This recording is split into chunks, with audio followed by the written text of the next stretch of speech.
Dear students, आप देख रहे हैं मेरा YouTube channel Keshav physics classes में आपका हार्दिक स्वागत है। डियर स्टूडेंट्स, इस चैनल को सब्सक्राइब कर लीजिए एंड बेल आइकन को प्रेस कर लीजिए ताकि मेरी वीडियो का नोटिफिकेशन आपके पास सबसे पहले पहुंचे।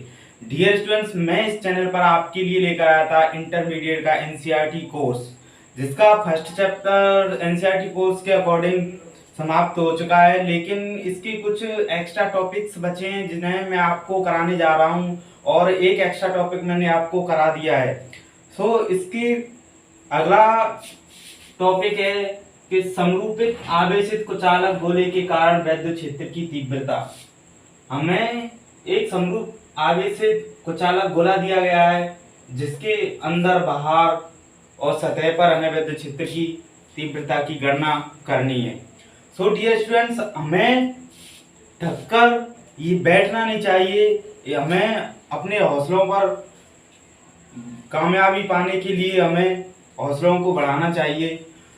जो डियर स्टूडेंट्स कहा गया है कि रख हौसला वो मंजर भी आएगा, रख हौसला वो मंजर भी आएगा, प्यासे के पास चलकर समंदर भी आएगा। रख हौसला वो मंजर भी आएगा, प्यासे के पास चलकर समंदर भी आएगा। थक कर न बैठ ए मंजिल के मुसाफिर, थक कर न बैठ ए मंजिल के मुसाफिर, मंजिल भी मिलेगी और मिलने का मजा भी आएगा। डियर स्टूडेंट्स, हमें जो मंजिल है, हमको जिस मंजिल पर जाना है उस मंजिल पर पहुंचने के लिए हमें थककर बैठना नहीं चाहिए, बल्कि हौसले को बढ़ाना चाहिए और आगे बढ़ते रहना चाहिए। डियर स्टूडेंट्स, मैं बस आपसे यही कहना चाहूँगा कि आप अच्छी से अच्छी मेहनत करें और अच्छी से अच्छी तैयारी करें। मैं आपको इस YouTube चैनल पर पूरा कोर्स अवेलेबल कराऊंगा। इस YouTube चैनल को आप सब्सक्राइब कर लीजिए एंड ज़्यादा से ज़्यादा शेयर कीजिए। अब हम टॉपिक की ओर चलते हैं। डियर स्टूडेंट्स, मैंने बताया था कि एक इसका जो एनसीईआरटी कोर्स है इसमें ये टॉपिक दिया नहीं गया है, और इसके एनसीईआरटी कोर्स के अलावा ये टॉपिक है जो है समरूपित आवेशित कुचालक गोले के कारण वैद्युत क्षेत्र की तीव्रता। हमें क्या करते हैं इसमें एक आर त्रिज्या का, इसमें कैपिटल आर त्रिज्या का एक कुचालक गोला दिया जाता है जिस पर धनावेश एक समान रूप से वितरित होता है। ये आवेश इस गोले के अंदर तथा सतह पर एक समान रूप से वितरित है। डियर स्टूडेंट्स, अब इसका ये एक आयतन आवेश वितरण का उदाहरण है। इसका आयतन आवेश घनत्व रो होता है। आयतन आवेश घनत्व क्या होता है? रो होता है। आयतन आवेश घनत्व मैंने आपको लास्ट वीडियो में पढ़ाया था, मतलब मैंने पिछली वीडियो में आपको पढ़ाया था कि आयतन आवेश घनत्व क्या होता है। आयतन आवेश घनत्व होता है एकांक आयतन पर उपस्थित आवेश, आयतन आवेश घनत्व कहलाता है। इसका आयतन आवेश घनत्व रो है। जो एक समान रूप से इस गोले पर उपस्थित है। डियर स्टूडेंट्स, यहां आयतन आवेश घनत्व rho equal to Q upon V हो जाएगा, और Q अपॉन V हो जाएगा इस गोले का आयतन। हमें पता है इस गोले का आयतन आप जानते होंगे क्या होता है। गोले का आयतन होता है 4/3 पाई आर क्यू, जहां आर उस गोले की रेडियस होती है, त्रिज्या होती है। Q equal to Q upon 4/3 pi r cube हो जाएगा। इसे समीकरण 1 दे देंगे।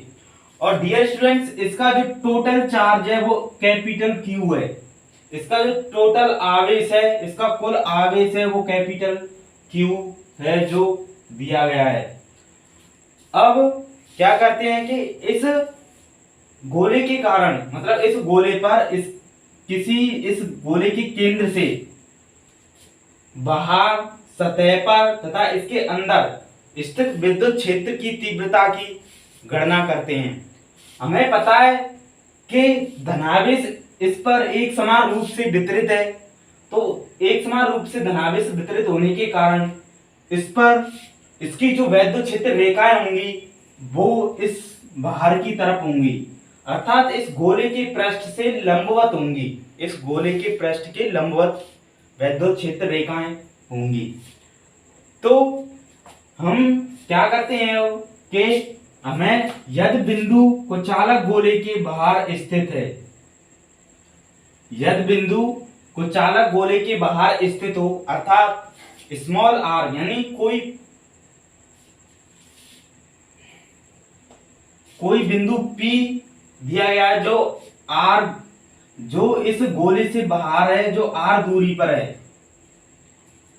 हमें इस बिंदु P पर इस की गणना करने के लिए इस गाउसियन पृष्ठ पर इस वैद्युत क्षेत्र की तीव्रता की गणना करने के लिए हम क्या करते हैं कि एक गाउसियन पृष्ठ की कल्पना करते हैं। R त्रिज्या के एक गाउसियन पृष्ठ की कल्पना करते हैं। तो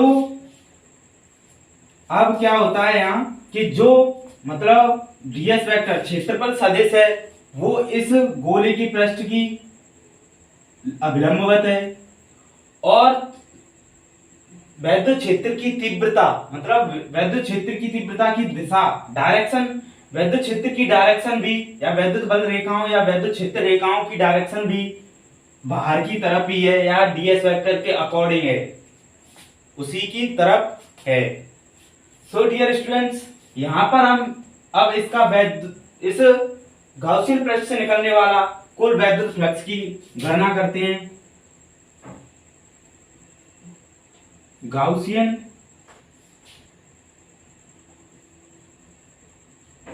पृष्ठ से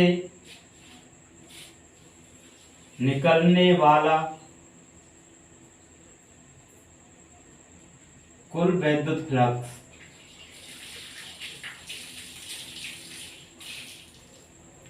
क्या होता है? समाकलन E vector dot ds vector equal to समाकलन E ds cos theta equal to समाकलन E ds cos 0। Dear students, यहाँ थीटा की वैल्यू 0 ली जाएगी क्योंकि यहाँ पर जो थीटा होता है वो क्या होता है? वैद्युत क्षेत्र और क्षेत्रफल सदिश के बीच का कोण होता है। जो यहाँ पर ds वेक्टर और E वेक्टर एक ही डायरेक्शन में होने के कारण इसके मध्य जो एंगल होगा वो 0 डिग्री का होगा, इसी कारण यहाँ cos 0 हो जाएगा और cos 0 की वैल्यू 1 होती है। तो समाकलन E vector dot ds vector equal to E ds equal to हम जानते हैं कि ds इस गोले का क्षेत्रफल है, इस गाउसियन पृष्ठ जो दिया गया हमें इसका क्षेत्रफल है। तो हमें इस गाउसियन पृष्ठ का जो गोला है, जो हमने गाउसियन पृष्ठ गोलीय गाउसियन पृष्ठ की कल्पना की थी, तो उस गोले के गाउसियन पृष्ठ का क्षेत्रफल है जो ds है वो एक स्मॉल पार्टिकल का क्षेत्रफल है और जो समाकलन और ds पूरा जो डिनोट कर रहा है वो इस पूरे गाउसियन पृष्ठ के क्षेत्रफल को डिनोट कर रहा है। तो यहाँ E इक्वल टू यहाँ मतलब समाकलन E vector dot ds vector equal to E into ds, समाकलन ds का मतलब है इसका गाउसियन पृष्ठ का टोटल एरिया, टोटल क्षेत्रफल। तो क्या हो जाएगा? 4 पाई r3। इसे समीकरण 2 दे देंगे और ये समीकरण जो rho equal to q upon v equal to q upon 4/3 pi r3 था, इसे समीकरण 1 दे दिया था और इसे समीकरण 2 दे देंगे। तो 4 पाई r, सॉरी डियर स्टूडेंट्स, यहाँ पाई r स्क्वायर होगा क्योंकि क्षेत्रफल पाई r स्क्वायर होता है किसका? इस गोले का, इस गाउसियन पृष्ठ का क्षेत्रफल 4πr² हो गया। और तो ये कुल टोटल फ्लक्स निकल आया। क्या निकल आया? टोटल फ्लक्स, जो हमने इस कैलकुलेशन करके निकाला है।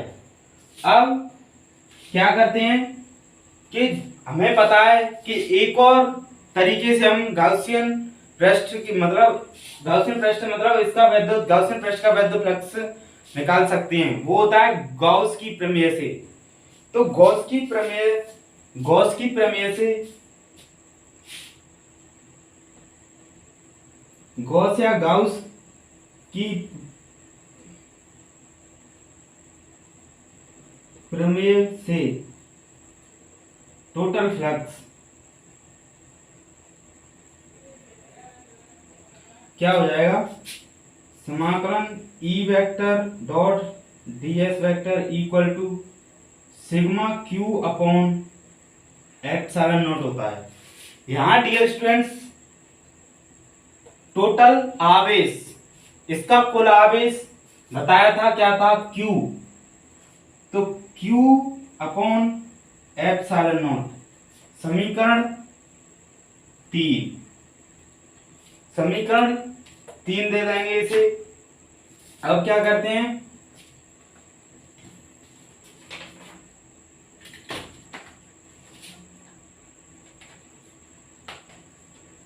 डियर स्टूडेंट, मैं आपको जो डेरिवेशन कराता जाता हूं उन डेरिवेशनों को आप साथ साथ करते जाना है और उसकी प्रैक्टिस ज्यादा से ज्यादा करनी है, जिसके कारण कि आपको कोई प्रॉब्लम ना आए आगे चल के और इतना आप एग्जाम टाइम पर इतना आसानी से इन डेरिवेशनों को कर सकें। तो अब हम क्या करते हैं कि ये जो हमने कैलकुलेशन करके निकाला था ये भी टोटल फ्लक्स था, और जो हमने इस गाउस की प्रमेय से निकाला था वो भी एक टोटल फ्लक्स ही है। तो हम समीकरण 2 और 3 से इन दोनों को इक्वल लिख सकते हैं। तो यहाँ E cross 4πr² equal to Q upon epsilon naught. तो यहां से क्या निकलेगा? E वैद्युत क्षेत्र की तीव्रता निकल के आ जाएगी E equal to 1 upon 4π epsilon not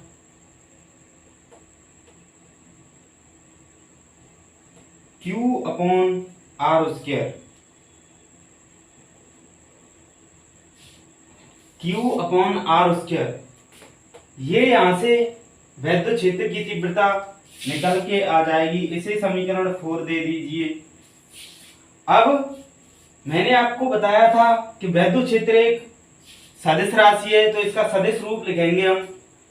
सदिश रूप क्या होगा इसका?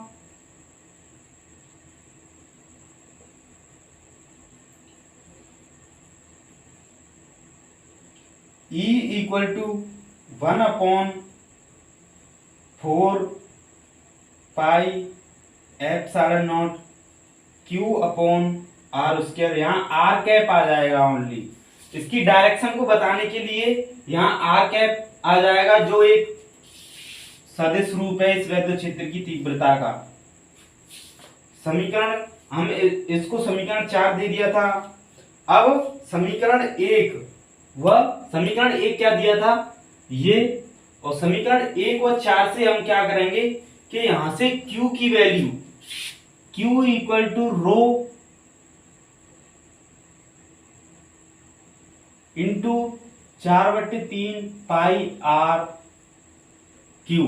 यहां से समीकरण 1 से Q की वैल्यू समीकरण 4 में रख देंगे। तो समीकरण 1 व 4 से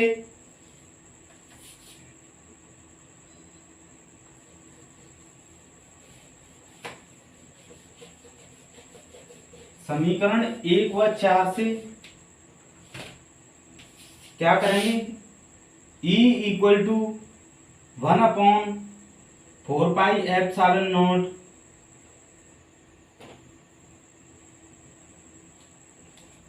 Q की value into rho 4/3 pi are cube upon r square. यहाँ से 4 से 4 कैंसिल हो जाएगा, पाई से पाई कैंसिल हो जाएगी, तो क्या बचेगा,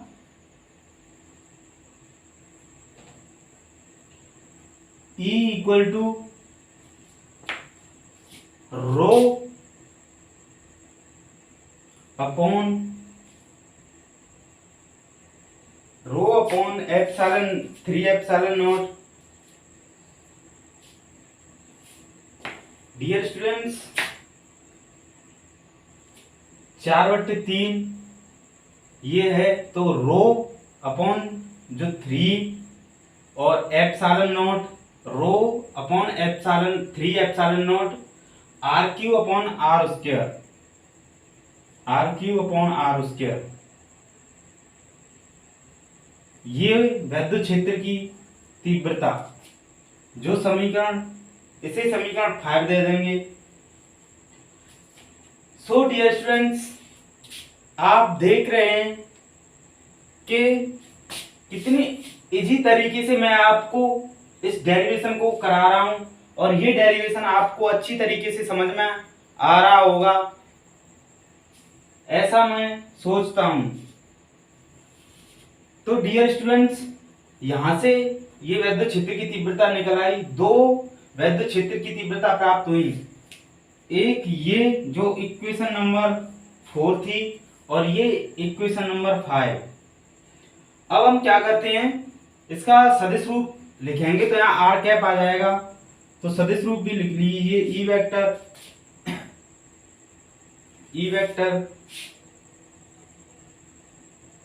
equal to rho upon 3 epsilon naught r cube upon r square r cap. ये इसका भी सदिश रूप लिख देंगे। अब डियर स्टूडेंट्स, इक्वेशन नंबर 5 हो जाएगी E equal to rho upon 3 epsilon naught r cube upon r square. Dear students, अगर आपको फिजिक्स में 95 plus percentage plus plus marks gain करने हैं, तो आपको एक अच्छे तरीके से फिजिक्स को पढ़ना होगा, और कॉन्सेप्ट वाइज फिजिक्स को पढ़ना होगा। आपके जो कॉन्सेप्ट है वो अच्छे तरीके से क्लियर होने चाहिए, और मैं आपको कॉन्सेप्ट ही क्लियर करा रहा हूं। आपके यदि कॉन्सेप्ट क्लियर होंगे तो आप न्यूमेरिकल भी आसान तरीके से कर सकोगे। वैसे तो न्यूमेरिकल एक फॉर्मूला बेस्ड आते हैं एग्जामों में, लेकिन कुछ टफ भी न्यूमेरिकल हैं, वो मैं उन टफ न्यूमेरिकलों को करा दूंगा, और आप फॉर्मूला बेस्ड न्यूमेरिकलों की प्रैक्टिस बुक से कर सकते हो। जो क्वेश्चन टफ हैं, जो कराने लायक क्वेश्चन हैं या कराने लायक न्यूमेरिकल हैं, वो मैं आपको करा दूंगा। सो डियर स्टूडेंट्स, आप फिजिक्स को एंजॉय करते करते पढ़िए, ना तो आपको फिजिक्स बोरिंग लगेगी और आपको फिजिक्स इजीली से याद हो जाएगी। बस आपको अटेंशन करके व्हाइट बोर्ड की तरफ ध्यान देना है और अच्छे तरीके से फिजिक्स को क्लियर करते जाना है। और मैं आपको जो डेरिवेशन कराता हूँ, वो डेरिवेशन आपको उन डेरिवेशनों की आपको इतनी प्रैक्टिस करनी है कि वो डेरिवेशन इजीली से आप एग्जाम में आए तो इजीली से कर सको।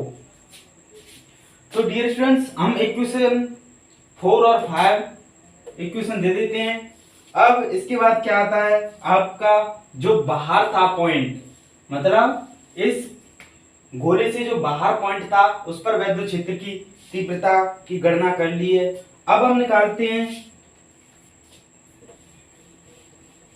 कि यदि पॉइंट सतह पर हो, कहां हो, सतह पर हो,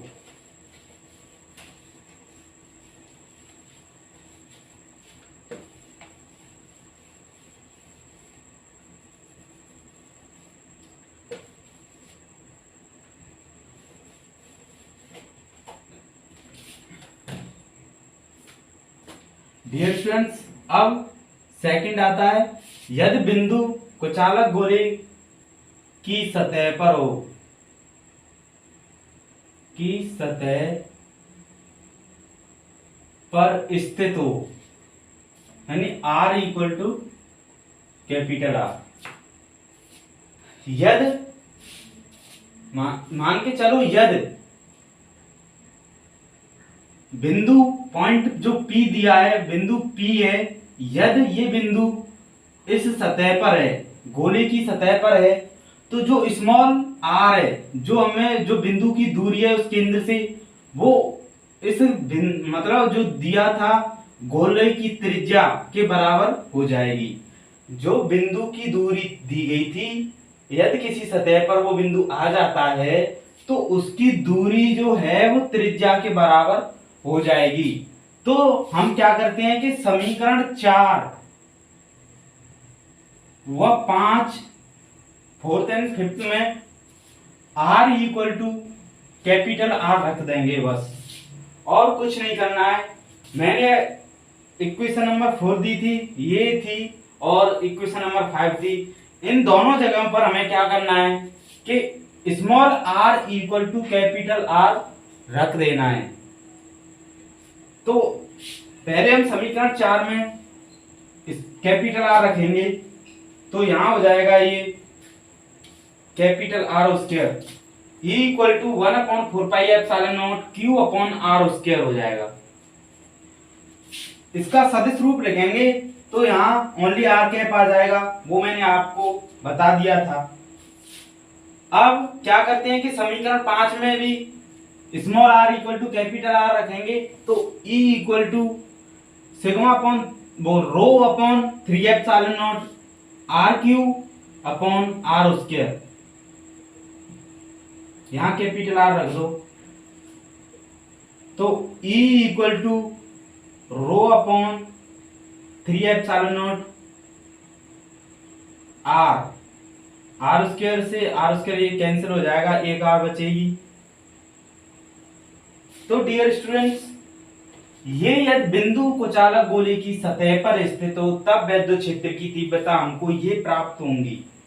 समीकरण 4 और समीकरण 5 से जो हमने जो स्मॉल r की वैल्यू कैपिटल R रखी थी, उनसे हमारी विद्युत क्षेत्र की तीव्रताएं निकल के आ गई हैं।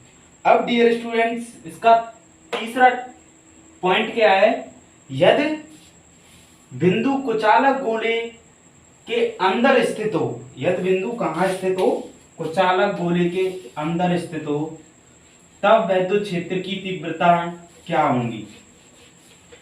डियर स्टूडेंट्स, फिजिक्स को थोड़ा सीरियसली से पढ़ें, क्योंकि इसमें अच्छे मार्क्स लाने के लिए आपको मेहनत करनी होगी। बस मैं जितना पढ़ाता जाऊँ उतना पढ़ते जाना है आपको। थ्योरी, डेरिवेशन है, थ्योरी है और न्यूमेरिकल है।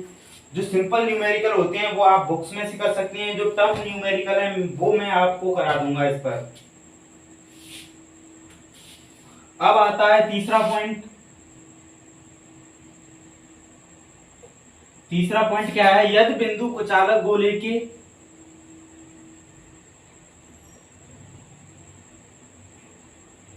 अंदर स्थित है। अब हम क्या करते हैं,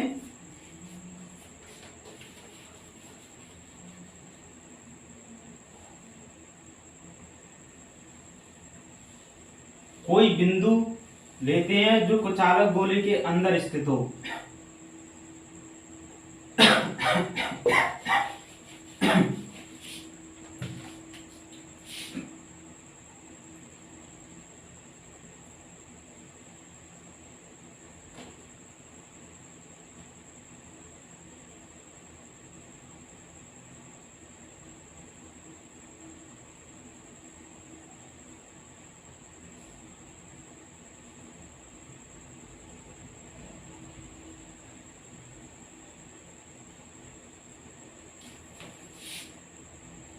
डियर स्टूडेंट्स, ये कुचालक गोला है जिस पर धनावेश एक समान रूप से वितरित है।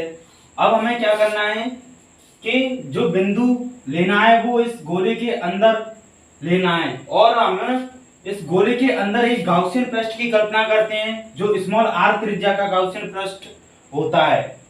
तो हम क्या करते हैं, तो हम इसके लिए इस बिंदु पर वैद्युत क्षेत्र की गणना करने के लिए अंदर r त्रिज्या का एक गाउसियन पृष्ठ की कल्पना करते हैं। तो अब हम क्या करते हैं कि गाउसियन पृष्ठ द्वारा प्रबद्ध कुल आवेश, जो हमने गाउसियन पृष्ठ लिया है तो उसके द्वारा जो प्रबद्ध कुल आवेश है वो क्या होता है, उसके द्वारा प्रबद्ध कुल आवेश q डैश मान के चलते हैं, q डैश लेते हैं तो आवेश क्या होता है, rho equal to 4/3 pi r cube, 4/3 pi r Q. यहां ये रेखीय आवेश, सॉरी ये आयतन आवेश घनत्व का जो समीकरण दिया होता है उससे हमने टोटल आवेश निकाला है इस गाउसियन पृष्ठ का। इस गाउसियन पृष्ठ का टोटल आवेश क्या होता है, q dash equal to rho into 4/3 pi r Q. Small are ली जाएगी क्योंकि गाउसियन पृष्ठ की जो रेडियस है वो स्मॉल आर है। अब क्या करते हैं कि यहां से समीकरण जो एक दिया था वहां से इस रो की वैल्यू लिख देते हैं।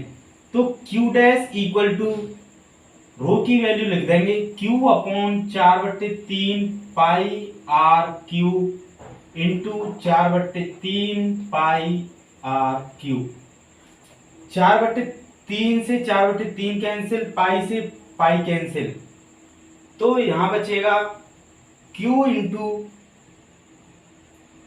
q dash equal to q into small r cube upon capital r cube. ये आएगा आपका टोटल चार्ज, इसका गाउसियन पृष्ठ का टोटल चार्ज ये हो जाएगा।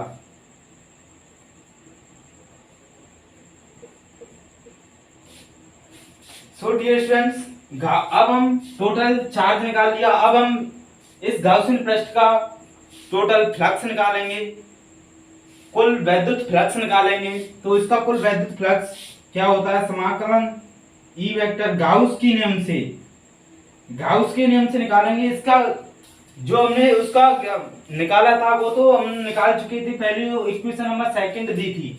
अब हम गाउस के नियम से निकालेंगे। गाउस का नियम से हम वैद्युत फ्लक्स निकालेंगे इस गाउसियन पृष्ठ का। तो क्या होता है, समाकलन E vector dot ds vector equal to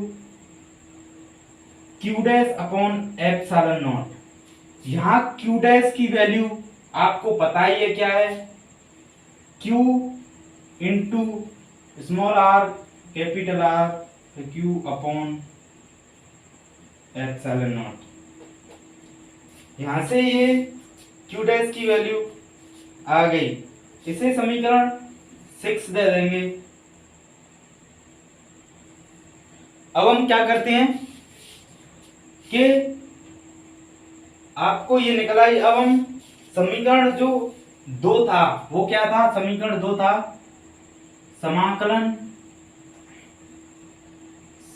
समाकलन E vector dot ds vector equal to e into 4 pi r square था, 4 पाई आर स्क्वायर। ये समीकरण 2 था। तो समीकरण 2 व 6 से क्या करेंगे, समीकरण 2 व 6 से वो भी टोटल फ्लक्स है और ये भी टोटल फ्लक्स है। जब दोनों टोटल फ्लक्स हैं तो हम इन दोनों को इक्वल रख देंगे। तो E into 4 pi r square equal to Q upon epsilon naught small r upon capital R का होल क्यू।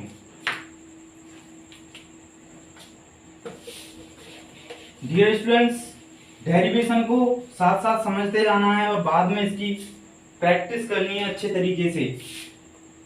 तो यहां से क्या निकल के आएगा, E इक्वल टू, इसे नीचे पहुंचा देंगे 4 पाई को, तो 1 upon 4 pi epsilon naught, 1 upon 4 pi epsilon naught. R square से एक कैंसिल हो जाएगी तो आर बचेगा। तो q r upon r cube, q r upon r cube, ये आपका समीकरण 7 हो जाएगा। यदि हम इसका वेक्टर फॉर्मूला लिखेंगे इसे, तो यहाँ आर कैप आ जाएगा। वेक्टर फॉर्मूला लिखने के लिए आर कैप जो उस त्रिज्या की ओर मतलब त्रिज्य सदिश है। अब डियर स्टूडेंट्स, ये इक्वेशन नंबर 7 हो गई।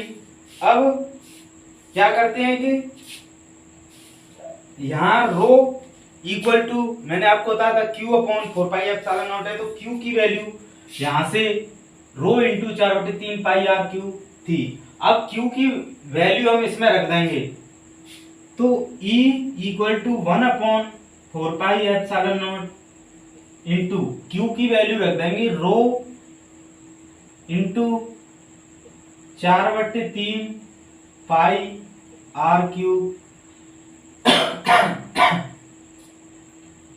Into small are upon r Q. तो यहां से अब क्या आ जाएगा, जो राशियां कैंसिल हो रही हैं उन्हें कैंसिल कर देंगे और बाकी का जो बचेगा उस वैद्युत क्षेत्र की तीव्रता आ जाएगी निकल के।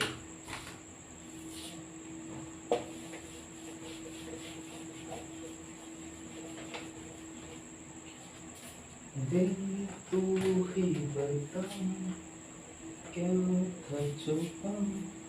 हेलो डियर स्टूडेंट्स, अब जो कैंसिल आउट हो रही हैं उन्हें हम कैंसिल कर देंगे। जैसे देखो 4 से 4 कैंसिल, पाई से पाई कैंसिल, आर क्यू से आर क्यू कैंसिल, बस यही कैंसिल हो रहा है। रो अपॉन एप्सिलॉन नॉट, रो बचेगा क्या, E इक्वल टू एक रो बचा और नीचे बचा 3 एप्सिलॉन नॉट और ऊपर स्मॉल आर। ये आपकी वैद्युत क्षेत्र की तीव्रता हुई कहां, अंदर इस मतलब जो गोला दिया था उस गोले के अंदर किसी पॉइंट पर वैद्युत क्षेत्र की तीव्रता निकल के आई है। ये थी और एक जो इक्वेशन नंबर 7 दी थी वो थी। अब हम इसे इक्वेशन नंबर 8 दे देंगे। डियर स्टूडेंट्स, आप एक अच्छे तरीके से इस फिजिक्स को क्लियर करते जाएं। अगर आपको 95% प्लस मार्क्स लेके आने हैं फिजिक्स में, तो आपको अच्छे तरीके से मेहनत करनी होगी। आपका शेड्यूल बनाना पड़ेगा, आपको शेड्यूल बनाना पड़ेगा कि कैसे कैसे मुझे तैयारी करनी है और कैसे कैसे मुझे फिजिक्स को पढ़ना है। मैं आपको फिजिक्स पढ़ने का तरीका बता दूंगा, आप वेट कीजिए थोड़े दिन और मैं आपको फिजिक्स कैसे पढ़ें आप उसका तरीका भी बता दूंगा।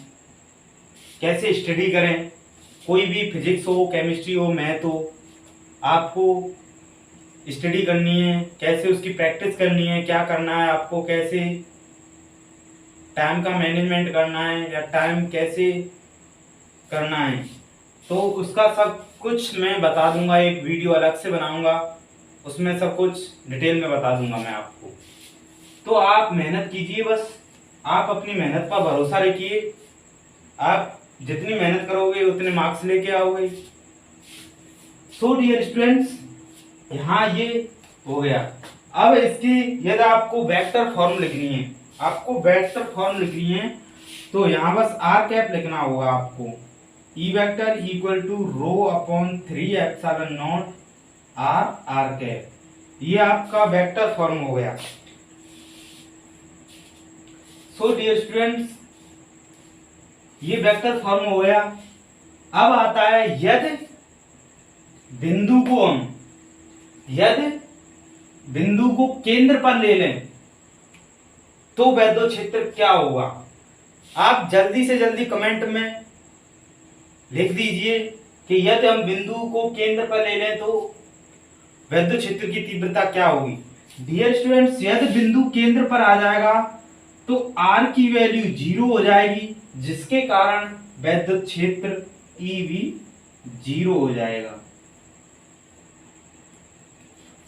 सो डियर स्टूडेंट्स, आपकी वीडियो को मैं बस यहीं समाप्त करूंगा, इस टॉपिक पर ही फिनिश करूंगा और अगला जो टॉपिक है वो नेक्स्ट वीडियो में डाला जाएगा। और जहां तक है कि एक लास्ट वीडियो बची है इस चैप्टर को फिनिश करने की, जो कुछ एक्स्ट्रा टॉपिक्स थे वो भी मैंने करा दिए हैं और 2 टॉपिक्स और बचे हैं जो नेक्स्ट वीडियो में उनको करा दूंगा। चाहे वो वीडियो 1 घंटे की बने, चाहे वो 1.25 घंटे की बने, पर उन दोनों टॉपिक्स को एक ही वीडियो में क्लियर कराऊंगा। और बचेंगे आपके बस न्यूमेरिकल्स, वो मैं आपको या तो सेकंड चैप्टर फिनिश होगा तब करा दूंगा न्यूमेरिकल्स को, या फिर मैं अभी तैयार करके उनको अभी करा दूंगा। आप कमेंट बॉक्स में कमेंट कीजिए कि आपको कैसे न्यूमेरिकल चाहिए। हार्ड न्यूमेरिकल, जो टफ न्यूमेरिकल होते हैं वो तो मैं आपको कराऊंगा ही, लेकिन यदि मैंने आपको बताया कि आप जो फॉर्मूला बेस्ड जो न्यूमेरिकल होते हैं वो तो आप आसानी से कर पाओगे, लेकिन उसके अलावा जो न्यूमेरिकल्स होते हैं उनको मैं आपको करा दूंगा। जो टफ होते हैं थोड़े, जो आपकी समझ में नहीं आ सकते, उनको मैं आपको करा दूंगा और अच्छे तरीके से करा दूंगा। यदि आप मुझसे जुड़े रहे तो इस YouTube चैनल से आप 95% प्लस मार्क्स लेके जरूर आओगे और आप कहोगे कि हाँ, इस YouTube चैनल से मैंने 95% प्लस मार्क्स प्राप्त किए हैं। और आप जब एग्जाम हॉल में बैठोगे तो आपको यह भी महसूस नहीं होगा कि एक भी क्वेश्चन बाहर से आया है। सब क्वेश्चन इस YouTube चैनल से आने वाले हैं और इस जो मैं आपको नोट्स प्रोवाइड कराता हूं उस नोट्सों से आने वाले हैं। Thank you all my dear students. मैं इस वीडियो को यहीं समाप्त करता हूं और मैंने आपको जो फर्स्ट जब मैंने आपको पढ़ाना स्टार्ट किया था, इस वीडियो के शुरुआत में आपसे मैंने बोला था कि रख हौसला वो मंजर भी आएगा, कि रख हौसला वो मंजर भी आएगा, प्यासे के पास चल के समंदर भी आएगा। रख हौसला वो मंजर भी आएगा, प्यासे के पास चलकर वो समंदर भी आएगा। थक कर न बैठ ए मंजिल के मुसाफिर, थक कर न बैठ ए मंजिल के मुसाफिर, मंजिल भी मिलेगी और चलने का मजा भी आएगा और मिलने का मजा भी आएगा।